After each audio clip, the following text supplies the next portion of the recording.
It fires me up. What fires you up as a man? And here's what's interesting about it. This generation over here, to get fired up, you're this emergent generation.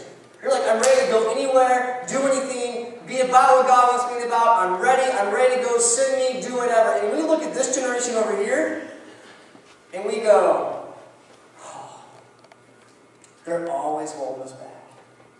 They're always saying, did you pray about it? They're always saying, do you think that's really what God wants? They're always saying, have you thought to? They're always making sure that we have counted the cost before we try to build our house. Man, in my generation, right, guys? We're kind of like stuck. We're not old yet. We sure aren't young yet. We got little kids on the way running around. We look in the mirror sometimes and we go, either what have I become, and what am I becoming? I remember when I used to just be able to do whatever I want to do, whenever, whatever, and just go with it. Now I can't. And I just kind of fold my arms until I get to sit in this section over here. In this section. Am I just folding my arms until the good Lord should take me home? No way. This section, we fight hard to be young again. We fight hard to remember. This section over here, this generation is crazy. They're lazy.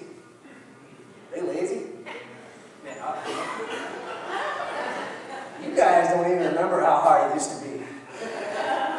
Shoot. You think you had hard? When we were in school, waiting for the school bus. Because you had a school bus. We walked. You know what I'm saying? Like, this generation, they're like war. They don't know anything about, like, the price of freedom that's been paid for them. They don't know what it's like to lose friends in battle. This generation is starting to understand a little bit, but this middle generation, our generation, missed that. We're too young in Vietnam days. We're a little bit older for the current battle that we're in. And before you know it, there are so many differences between the generations that you know what begins to happen? We begin to avoid each other. We begin to hang out with those that look like us, act like us, talk like us. And we talk about the other generation, don't we? Guys, here's the thing. Here's what, in just a few minutes here. We're finishing up a text this morning of what I think happened almost 2,000 years ago. Almost 2,000 years ago, a man named Peter. A man named Peter that was a warrior at heart.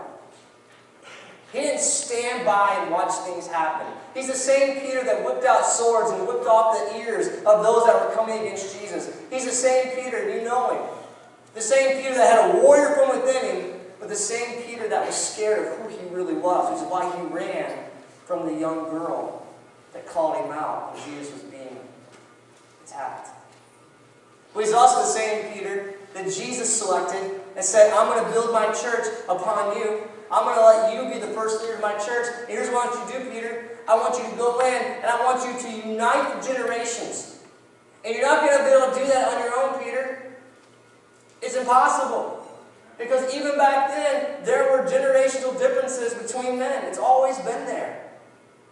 But he says, this time, Peter, you are going to go forth, and I'm going to use you to build the church.